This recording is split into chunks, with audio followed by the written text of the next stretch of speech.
কেমন আছো সবাই? আশা করছি অনেকটা ভালো আছো। আমিও খুব ভালো আছি। তো সেদিন যথারীতি বেরিয়ে পড়েছিলাম ইউনিভার্সিটির উদ্দেশ্যে। আর ট্রেন থেকে নেমে এখানটা একটা যুদ্ধের জায়গা, মনে হয় এখানটা পেরিয়ে বেরোতে পারলে মনে হয় যুদ্ধ জয় করে বেরোলাম। বর্ধমান প্ল্যাটফর্মের এক্সেলেটার 2 নম্বর প্ল্যাটফর্মের কি বীভৎস যে ভিড়, কি যে বলবো, এটা দেখেই বোঝা যায় ভারতের জনসংখ্যা বাড়ছে। বাড়িতে চলে এসে সন্ধেবেলা চান টান করে নিয়েছিলাম, একটু আলতা পরছিলাম, কারণ সেদিন ছিল বৃহস্পতিবার। আর মা আমাকে বলে যে বৃহস্পতিবার করে আলতা পরতে পারিস, আর আগেও বলেছি মনে থাকলে পরি, আর না হলে অতটা হয়ও না। তো সেদিন মনে ছিল তাই আলতাটা পরে নিই। তারপর রাতের রান্নার জোগাড় করতে বসি, একটু পটল আলু সয়াবিনের তরকারি করব। মানে বাড়িতেই যা কিছু আছে আর কি, সেসব দিয়েই একটা জাস্ট তরকারি। এখানে পটল আর আলুটাকে ভালোভাবে কেটে নিয়েছি, কেটে ধুয়েও নিয়েছি। আমি এবার সব কিছুই যা কিছুই রান্না করি, সময় না থাকলে একবার প্রেসার কুকারে একটা সিটি মেরে নিই। তো এটা প্রেসার কুকারে দিয়ে দিয়েছি। আর ভুল করে না আমি পটলগুলোও দিয়ে ফেলেছিলাম, কিন্তু পটলগুলো আমি সেদ্ধ করব না, তাই আবার পটলগুলোও আমাকে তুলতে হচ্ছিল। তো তারপর নুন আর সয়াবিন সব কিছু দিয়ে প্রেসার কুকারটা বন্ধ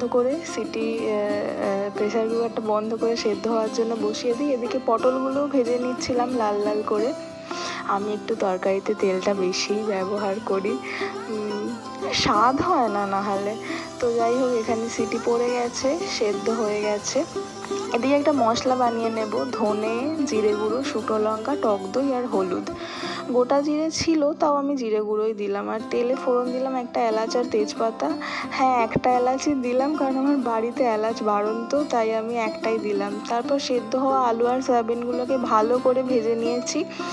তরকারিটা তোমরা একদিন বাড়িতে কিন্তু বানিও, তারপর আমাকে জানিও। তারপর আগে থেকে করে রাখা মশলাটা দিয়ে ভালোভাবে কষিয়ে নিয়ে একটু চেরা কাঁচা লঙ্কা দিয়ে দিলাম। এখানে কিন্তু এটা পুরো সম্পূর্ণ নিরামিষ, কোনো আমিষ কিছু নেই, পেঁয়াজ রসুন নেই। বাড়িতে একদিন করে আমাকে জানিও কেমন লাগলো। আশা করছি খুব ভালো লাগবে নিরামিষ তরকারি। তো তারপরে দেখো এখানে জল দিয়ে দিয়েছি, সেদ্ধ তো হয়েই আছে, একটু জাস্ট গা মাখা মাখা করার জন্য। আমার তরকারি প্রায় শেষের পথে, গ্যাস নিভিয়ে দিয়ে একটু শুতে চলে গেছিলাম আর ঘুমিয়েও পড়েছিলাম। তারপরে ও আসে, আর ইউনিভার্সিটি থেকে এসে আর শরীর চলে না।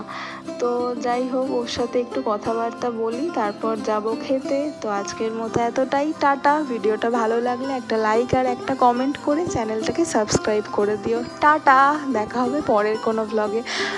টাটা।